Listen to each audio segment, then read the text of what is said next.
In the glass-cold lobby of Sterling Meridian, CEO Amelia Grant set an $800,000 check on the table, not to close a deal, but to buy one moment of quiet from a boy who had not spoken in 3 years. Doctors shook their heads. Specialists retreated. The shareholders watched her the way people watch a liability they have not yet priced. Then the old janitor set down his mop, crossed the floor without asking anyone's permission, leaned close to the child and whispered a single word. The boy stopped shaking. He turned his head, and a secret buried beneath this corporation began to crack. If you believe one honest word can save what years of silence nearly destroyed, stay with this story to the end. Amelia Grant had come to Sterling Meridian's 42nd floor that Tuesday morning the way she came to every Tuesday morning, calibrated, immaculate, and privately exhausted. The merger presentation was the most consequential of her tenure, a $7.4 billion consolidation that would restructure the company's medical technology division in silence, at least for one fiscal quarter, the restless faction of shareholders who regarded her appointment as provisional. She had been CEO for 2 years, 8 months, and 14 days. She had memorized that number the way a soldier memorizes the distance to the nearest exit. The board had never openly questioned her competence. They had done something subtler and more damaging. They had waited.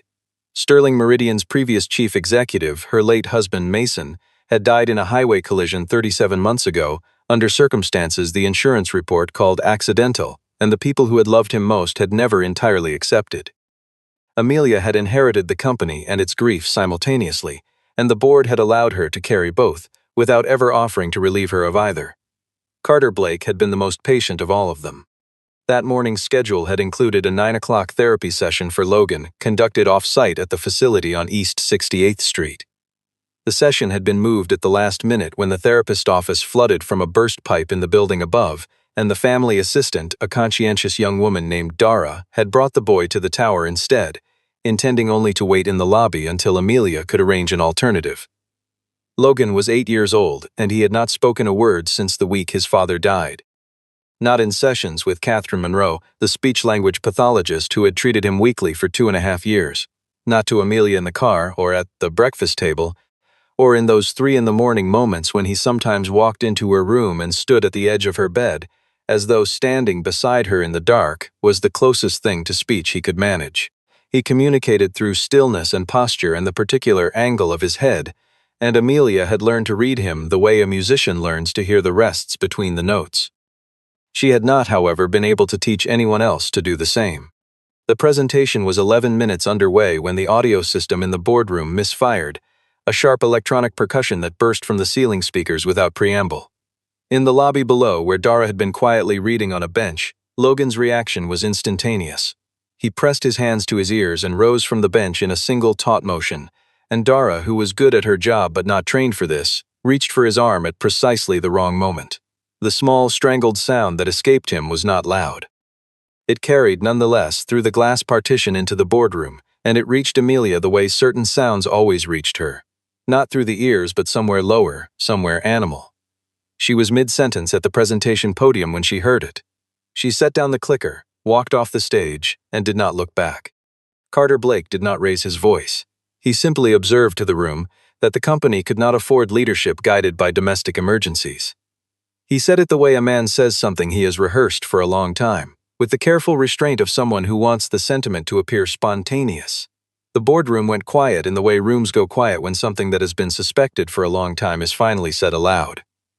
Amelia was already in the lobby by then, crouched near the window where Logan stood, and she did not hear the remark. But Jason Pierce did, and Catherine Monroe did, and the 3 financial journalists who had been invited to observe the presentation's opening remarks did too. In the lobby, the specialists arrived in the order that prestige dictated.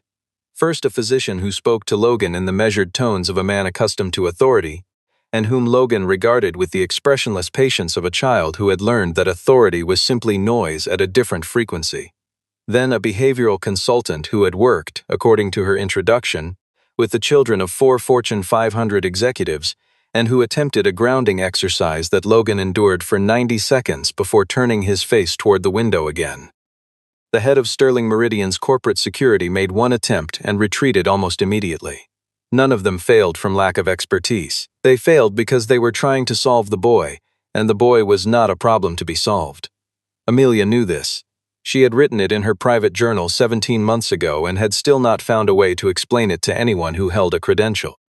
She had written the check in the lobby because the check was the only language the room understood, and because she was a person who had been taught since childhood that every problem had a price that would make it yield. At the far edge of the lobby, near the service corridor that connected the atrium to the freight elevators, Samuel Hayes had been mopping a thin streak of spilled coffee from the polished stone floor. He was 62 years old, and he had the unhurried economy of movement that comes not from laziness but from a lifetime of understanding that the work does not diminish whether it is rushed or not. He had been watching the scene in the center of the atrium since the first specialist approached, and the expression on his face was not pity and not indifference but something closer to recognition. The look of a man who has seen a specific situation before and has been waiting, without certainty, for the chance to address it. Samuel crossed the lobby at a walk. A security officer moved to intercept him. Carter Blake, from the mezzanine landing where he had positioned himself to observe, made a sound of contempt low enough to be deniable. Amelia looked up from beside her son and saw not the uniform but the eyes, steady and uncalculating in a way that no one else in that atrium had managed to be. She told security to stand down. She told them twice before they obeyed. Samuel did not glance at the check on the table. He did not glance at Carter. He looked at the small metal keychain Logan had been holding since arriving, a flat piece of stamped aluminum, worn smooth, the shape of a bird. And something in his posture shifted, the way a man shifts when he recognizes a country he once knew. He asked Amelia for 10 seconds. She gave them to him because she had already spent everything else. Samuel lowered himself to a crouch that brought his eyes below the level of Logan's, a slow and deliberate gesture that had nothing theatrical in it. He did not touch the child. He did not reach or gesture or employ any of the techniques the behavioral consultant had spent 45 minutes attempting. He simply leaned close, and he said one word in a voice so low it was less sound than breath. The word was bluebird. Logan's hands, which had been pressing against his thighs with white-knuckled tension for the better part of an hour, unclenched. Not slowly, not gradually, but in the particular way that a held breath releases. All at once and completely. The boy did not speak. He did not need to. He turned his head towards Samuel with a quality of attention that Amelia had not seen on his face in 3 years, and the lobby, which had been crowded with the performative concern of important people, went entirely silent. Carter Blake's silence was different from the others.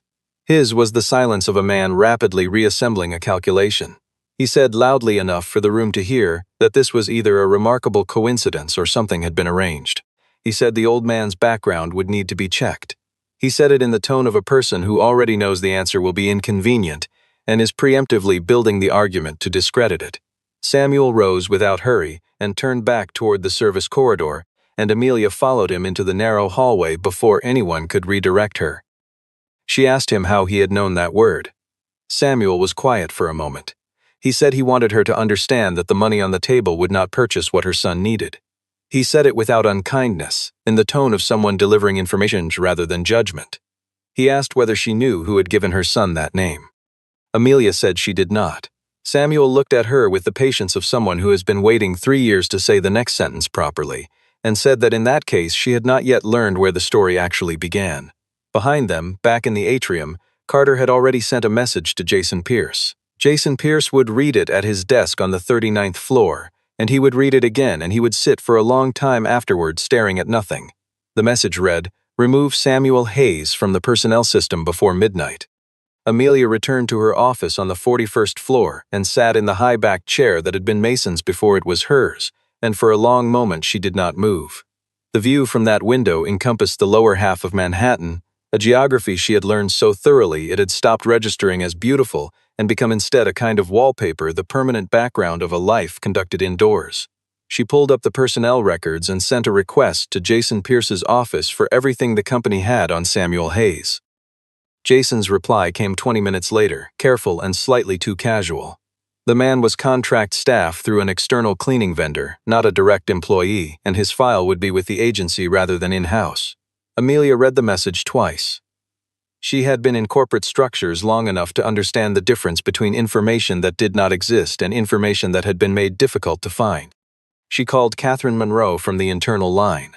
Catherine arrived in 11 minutes. She kept a small consultation room on the 38th floor for the days she worked with families whose schedules made off-site sessions impractical. She was a careful woman, methodical in her assessments and honest about their limits, which was why Amelia had trusted her with Logan's case longer than she had trusted anyone. Catherine said without prompting that a response like the one Logan had shown to an unknown word was not random. A word of that specificity producing a reaction that calibrated meant an associative memory of significant depth had been triggered. She said it gently, in the way clinicians say things they know will be useful and painful simultaneously. She also said, with equal gentleness, that forcing the memory to surface before Logan was ready could cause it to seal again in a way that might be permanent. Amelia wrote down everything Catherine said in the small leather notebook she kept for things she was afraid of forgetting. She pulled the therapy logs from the past 37 months, and she pulled the security camera records from the nights surrounding Mason's death, and she pulled the building access logs for the 42nd floor because that was the floor Mason had used for private negotiations he did not want recorded in the standard conference room minutes.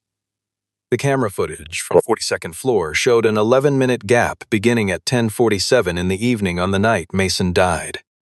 The logs showed the gap had been attributed to a systems maintenance cycle, which the head of building security at the time had signed off on. That head of security had left the company 4 months after Mason's death with a severance package that was significantly larger than his tenure warranted. Amelia had noticed this at the time and had been given an explanation she had not pursued. She sat with the number 11 now and let it mean something different than it had before. She went to the basement. Samuel was in the sublevel mechanical corridor, replacing section of copper pipe near the boiler junction. He worked with the focused competence of someone who understands systems. Not just this pipe, but the logic of the whole structure, the pressure relationships, the load-bearing choreography of a building that holds thousands without their ever having to think about how. She asked who he really was. Samuel set down the wrench with the unhurried deliberateness she was beginning to recognize as his signature. He said he had once been responsible for the listening capacity of this building, the acoustic security infrastructure that allowed the company's most sensitive conversations to remain private. He said he had held that position until the day he heard something he was not supposed to hear, and the company had found it more efficient to eliminate the listener than to address what he had heard. He looked at her without apology or performance, and he asked whether her question was born from wanting to help her son or from the fear of learning what her company had done. Samuel told her what he could, in the order he could tell it. He had designed the acoustic security system on the 42nd floor at a time when Sterling Meridian was expanding its medical technology division, and the legal liability of that expansion required extraordinary discretion. He had been brought in as senior acoustic systems consultant at the recommendation of a former colleague, and he had done the work carefully and well, too carefully, as it turned out, because the system he built could capture information at a granularity that made certain conversations retrievable long after the people who had held them wished they were not. His wife, Eleanor, had been a gentle and practical woman who had worked part-time as a caregiver in the years before her illness made sustained employment difficult. She had looked after Logan during Amelia's most demanding stretches of the company's early rebuilding period. Logan was 4 at the time and 5 and then 6.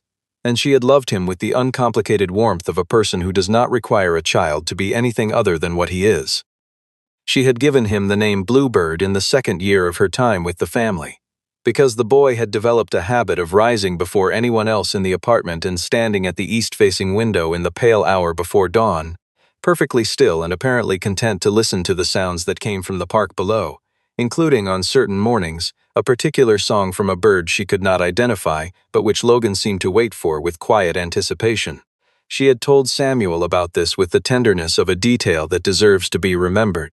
3 years ago, on the night Mason Grant died, Eleanor had called Samuel from the lobby of the 42nd floor in a state that he described not as panic but as a very specific and contained fear, the kind that belongs to someone who has just understood the stakes of what they have witnessed.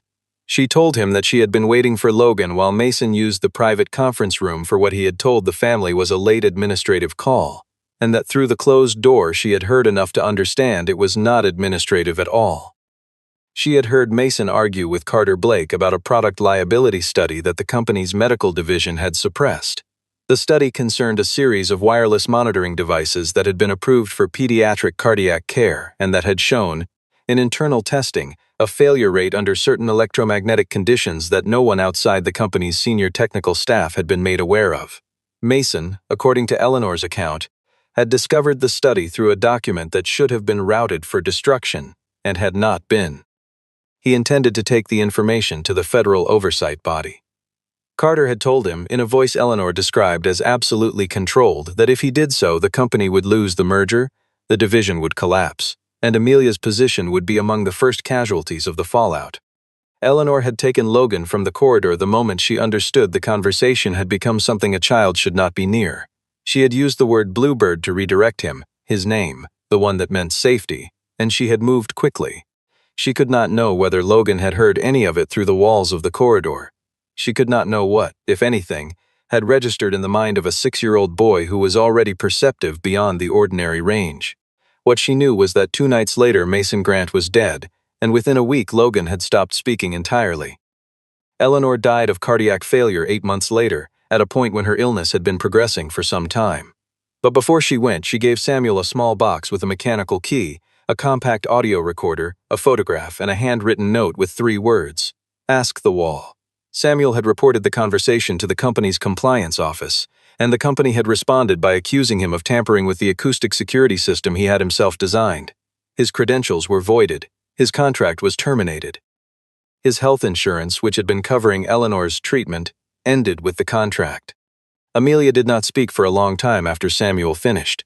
She was thinking about the boy standing at the east window in the early mornings, listening for a bird, and about the mother who had named that quality in him, and about the night a child had been led away from a door through which something irreversible was passing.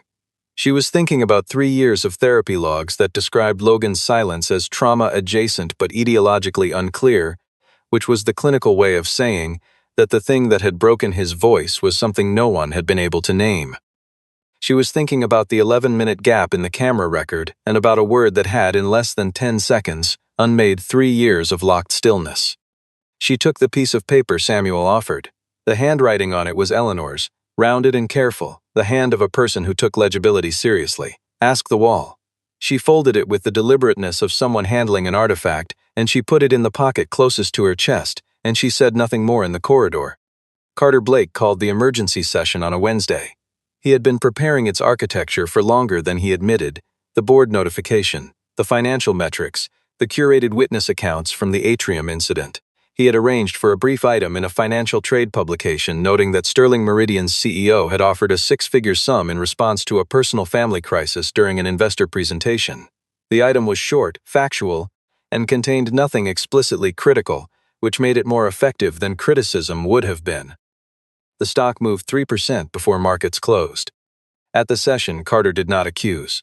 He expressed concern. He said the company faced an extraordinary moment of transition, that the merger was sensitive to perception as much as performance, and that the board had an obligation to protect the institution from unnecessary exposure. He proposed a 90-day administrative leave, framed as restorative, delivered in the tone of a man performing a kindness he did not feel. He had already identified his interim candidate and had preliminary conversations in place. He needed only Amelia's signature. Jason Pierce sat through the session without speaking, which was unremarkable on its face. Jason rarely spoke in board settings, but Amelia, watching him from across the table, observed that he was not taking notes, which was unusual, and that he was looking at Carter with an expression that she could only describe as the face of a man measuring a distance he is not sure he can cross. Catherine Monroe had sent Amelia a message that morning before the session, plain and brief. "The pressure is designed to prevent investigation, not protect Logan." Catherine did not typically make statements about corporate strategy, and the directness of it landed like a key turning. Samuel was dismissed from the cleaning contract that afternoon. The vendor firm cited performance deficiencies that did not appear in any prior review because there had been no prior reviews. The deficiencies, Amelia discovered through a brief inquiry, had been added to the electronic record that morning.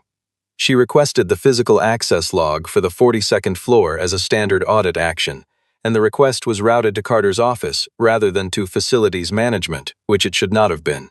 She did not push the inquiry further in that moment. She was beginning to understand the terrain, what could be seen from the 41st floor and what could not, and which portions of the building's truth were visible only from the basement up. She refused to sign the leave agreement.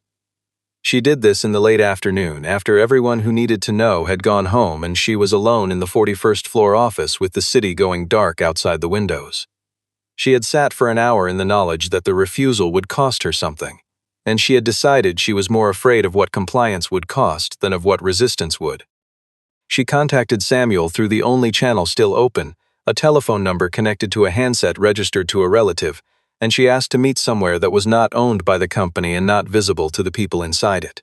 He suggested a small Lutheran church in Astoria where Eleanor had spent years volunteering with a food pantry, a place where no camera pointed inward and no building access log existed. Amelia took the subway, which she had not done since before Mason died, and she sat in the fourth pew from the back and told Samuel that she did not know who in the company she could still trust, but that she knew her son had recognized him, and that for the moment that had to be enough. Samuel listened, and then he said that once she had heard the wall speak, she would not be able to return to the version of herself that had been comfortable not listening. He said it not as a warning intended to deter her, but as information she deserved before she made the choice irrevocably. The apartment Samuel kept in Queens was spare and purposeful. Tools organized on a pegboard, books stacked in a personal order, photographs on a shelf above the radiator. One showed Eleanor at a community kitchen serving line, laughing at something outside the frame. Another showed her with Logan at the east window of the family's apartment, the boy's face holding an expression of uncomplicated peace that Amelia had not seen on it in 3 years. The box contained 4 items. The mechanical key was small and old-fashioned, the kind used for maintenance closets in buildings constructed before electronic access systems became standard. The compact audio recorder was a model that had been discontinued several years prior, consumer grade, the kind Eleanor might have carried in a coat pocket without anyone remarking on it. The photograph was the one Amelia had just seen on the shelf, a duplicate. The note was Eleanor's handwriting. 3 words and nothing else. Samuel explained the logic of the acoustic system he had designed. The 42nd floor's security infrastructure included 2 independent data layers. The video surveillance, which was connected to the building's central server, had been erased in the 11-minute window. The secondary layer, a vibrational audio capture system embedded in the walls of the conference room, designed to record ambient resonance rather than direct sound, intended for detecting the presence of electronic surveillance equipment, stored its data locally in a hardware module concealed behind the room's interior paneling. It did not connect to the main server. It was not a system that building security or IT would think to look for. It was also not a system that Carter Blake had known existed, because the documentation for it had been filed under Samuel's former contractor designation in a records format that no longer corresponded to any active personnel category. Ask the wall. The wall had been listening when no one thought it was. The 42nd floor's renovation schedule had been accelerated.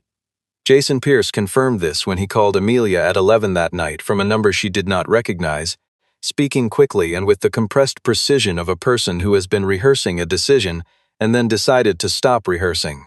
He said Carter had submitted the renovation authorization to the building's legal and facilities team and had requested priority processing.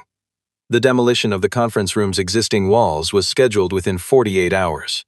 The module would not survive demolition. If it had not already been corrupted by time and the building's intermittent electrical fluctuations, its final destruction was 2 days away. Jason said he could send the floor schematic to a private address. He said he was sorry it had taken him this long. He did not explain what specifically he was sorry for, but Amelia understood, and she did not ask him to elaborate. The 3 of them, Amelia, Samuel, and Catherine, who had inserted herself into the situation with the practical decisiveness of someone who has watched careful people lose too much by being careful, met at Samuel's apartment to review the schematic and plan the entry. Catherine's role was not tactical. It was interpretive. If the recording contained what Samuel believed it contained, and if Logan had in some way absorbed a portion of what had occurred on that floor on the night his father died, then the evidence they were seeking was not merely legal but psychological. The information on that wall could be the key that Logan's memory had locked around without ever having access to. Catherine said this carefully, with the precision of someone who does not want to offer false hope and does not want to withhold real hope either. Carter had by that point assigned a surveillance detail to Samuel's movements, a decision that had been made quietly and that Amelia would not learn about until later. He had also suspended her building access code, citing standard security protocol for executives under review. He had spent 15 years mopping floors in that building. He knew which entrances the security rotation did not overlap at what time, which service elevator ran on an independent timing cycle, which camera in the freight corridor had a dead angle large enough to walk through. He had his original maintenance key from a period before electronic access systems had been fully installed in the sublevels. The door it opened was not on any current access log. Amelia noticed as they moved through the lower levels that Samuel understood the building the way a person understands someone they have lived beside for years. The habits, the failures, the places where the structure was honest about its age. They entered at 2 in the morning on a Thursday. The 42nd floor was dark and draped for demolition, furniture removed, carpet pulled back to bare concrete, walls marked with chalk and spray paint indicating where the cuts would go. The conference room had been stripped of its surface materials, but the structural walls, the ones that held Samuel's equipment, were intact. He found the access panel behind the northeast corner, a section of plasterboard that sat differently from the surrounding material, the difference invisible unless you knew the angle from which to look. The module was damaged at one edge where moisture had penetrated a seal, but the storage component was dry, protected by the casing Samuel had specified precisely because he had anticipated the possibility that no one would remember it was there. He worked for 31 minutes on the extraction. The process was not dramatic. It was the concentrated and expert work of a person who built a thing and therefore understands exactly how it fails and exactly how it can be coaxed back from the edge of that failure. Amelia stood behind him in the gutted room and listened to the building around her. The air handling systems cycling, the distant percussion of the city at night, the particular acoustic quality of a space that has been recently emptied. And she thought about how many rooms she had occupied in this building without ever considering what those rooms had held. The audio was heavily degraded. The first 40 seconds were noise. Then Mason's voice emerged from the distortion, not cleanly, not continuously, but enough. His voice had the quality she remembered, measured and a little formal, the voice of a man who argued from evidence rather than emotion. Carter's voice followed, lower in register, with the patient cadence of someone who does not raise his volume because he does not need to. She heard the name of the oversight agency. She heard the phrase product liability contained internally, and the response from Carter that the word contained was Carter's preference and Mason's was the word concealed, and that this disagreement was not semantic. She heard a phrase that Mason hissed with the quiet steadiness of a man stating a fact he knows will cost him. People have died who did not have to. Then Eleanor's voice, closer to the microphone, brisk and tender at the same time. Bluebird, look at me. The sound of a child's footsteps moving quickly, the sound of a door.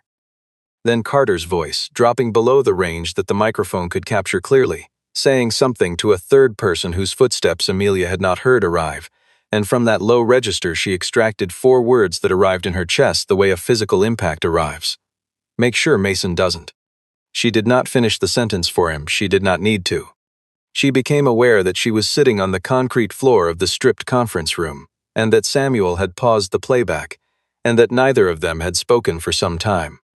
She became aware of the precise architecture of the past 3 years, the therapy sessions, the medications, the specialists, the notebook full of observations, the $800,000 check written in a lobby out of the combined desperation of a CEO and a mother. And beneath all of it, running like a current through every day of the silence, this room, this wall, this recording that no one had looked for because no one had known to ask. She was assembling grief and fury in approximately equal measure, and she sat with both of them on the floor of the demolished room, and she did not perform either. Carter came in before they reached the service elevator. He had known enough from the surveillance on Samuel to anticipate the location, and he arrived with 2 members of building security and the contained satisfaction of a man whose contingency plan has just become necessary. He informed Amelia that she had entered a restricted area, that she had done so without authorization, and that this constituted sufficient grounds for immediate removal. He reached for the portable drive Samuel had extracted. Samuel allowed the drive to be taken, without protest and without expression, and Amelia watched him and understood there was something she was not seeing. In the freight corridor outside the conference room, against the wall nearest the service elevator, a yellow industrial floor cleaner sat in a position that was unremarkable in any environment, except this one, on this floor at 2 in the morning. Samuel had left it there 3 days ago, before his access was revoked, on the morning he cleaned the 42nd floor for the last time. Inside the cleaner's maintenance compartment, sealed in a waterproof sleeve he had made from a cut portion of a vinyl cleaning apron, was a copy of the audio file and a second compact drive containing the correspondence he had preserved from his original tenure at the company.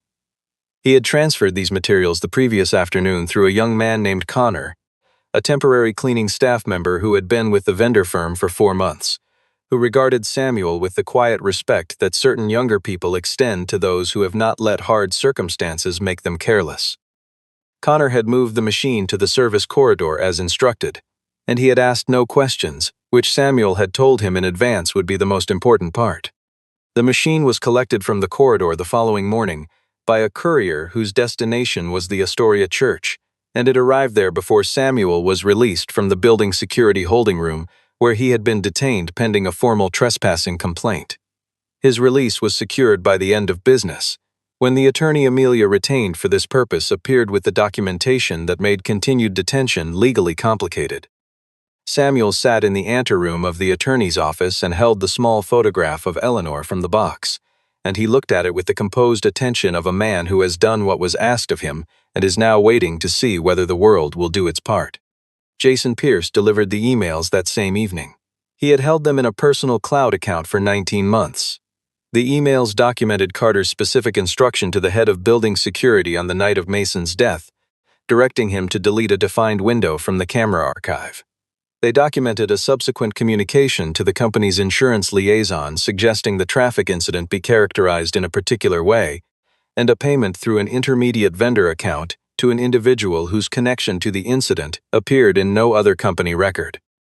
Jason submitted them with a brief written statement that contained no exculpatory language regarding his own role, which Amelia read as the act of someone choosing the integrity they had not yet entirely lost over the integrity they had already compromised.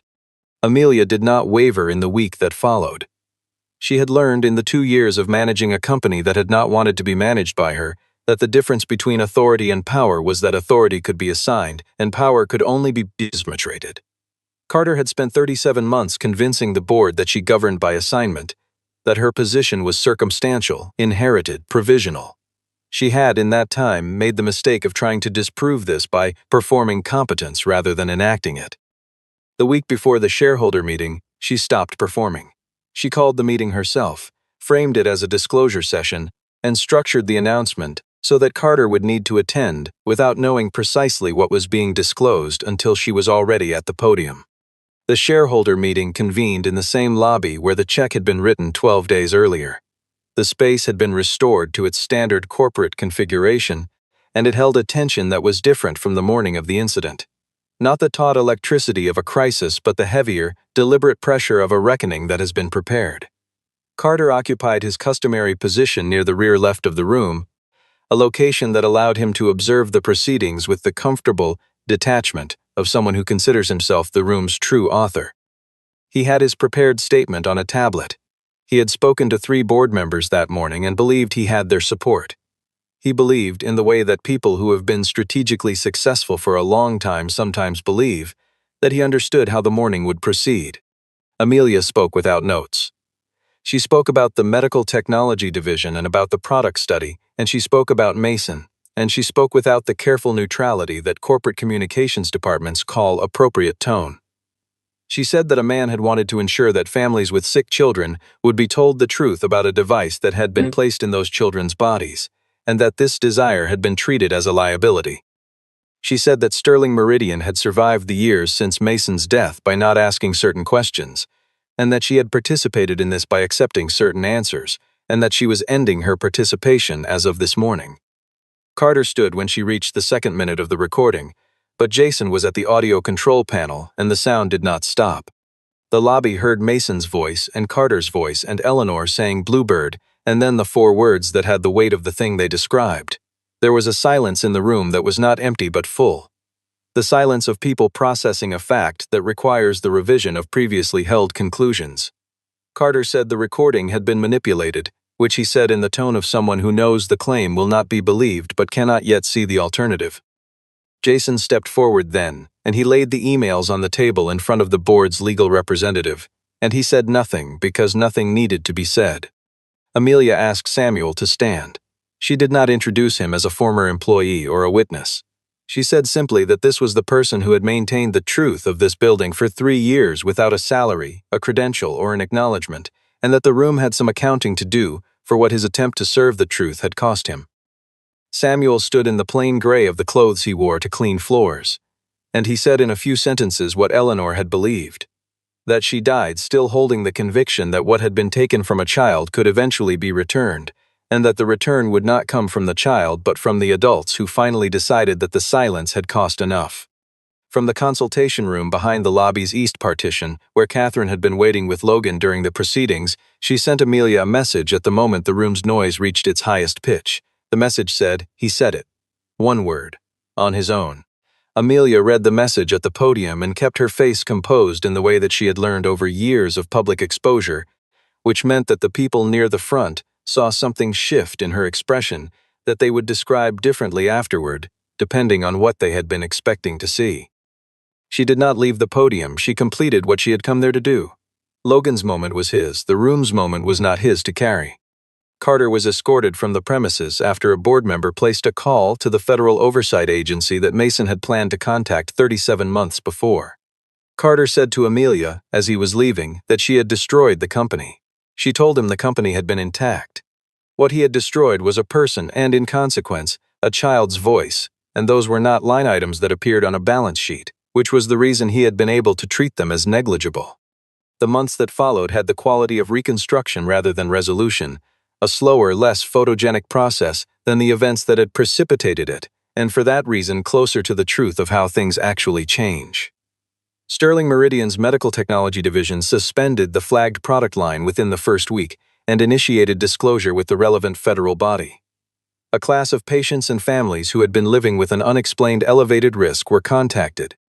The financial cost was material and predictable, and Amelia accepted it as the correct price of correction. The merger was restructured around a compliance framework that Mason would have preferred, not a sentimental consideration but a practical one, since the acquirers indicated they had been planning to require it anyway.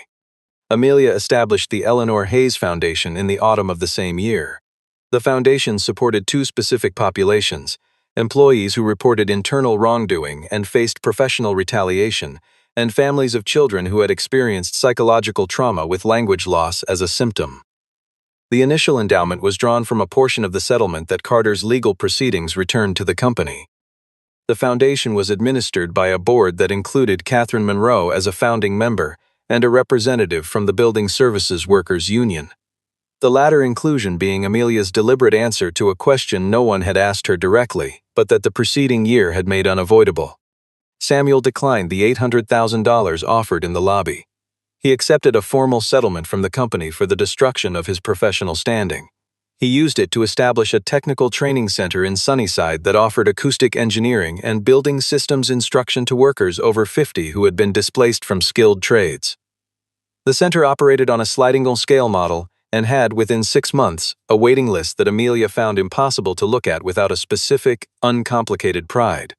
His relationship with Amelia became the kind that defies simple categorization.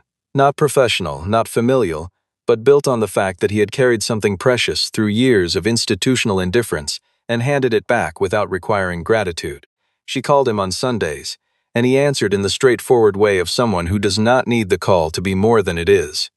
He told her once that the people who tend a building's infrastructure understand it in a way that the people who own it do not. He said this without rancor as a simple observation. Logan's recovery did not announce itself. It moved incrementally through small corrections that were invisible until enough of them had accumulated to constitute a change. Catherine noted improvements in her session reports in language that was clinical but carried, for those who knew how to read it, a quality of relief. The medical team adjusted his care plan twice in the months following the shareholder meeting. His relationship with silence became less defensive, not the braced, prepared silence of a person waiting for a bad sound, but the voluntary silence of someone who has remembered that quiet can belong to them. In a morning in late November, Amelia was at the kitchen table before the rest of the apartment had woken, drinking coffee and reading through the foundation's first quarterly report. The window behind her faced east, and the city outside was in the particular muted state of the hour before the workday changes the light. From the room at the end of the hall, she heard a sound that she processed at first as ambient. The building, the street, the distant modulation of another morning beginning. And then she heard it clearly, a brief, low, ascending note, the shape of a question asked in a language that does not require an answer. She did not move. She sat with the coffee and the report and the sound which came again and then was quiet, and she did not go to the room and she did not call out. She let him have the morning the way he used to have it, standing at the window listening to the city, occupying his own private silence with the ease of someone who has decided it belongs to him again. Several months after the shareholder meeting, Amelia arrived at Sterling Meridian for the first morning meeting of the new oversight structure, and she walked through the main lobby as she had walked through it on 10,000 previous mornings.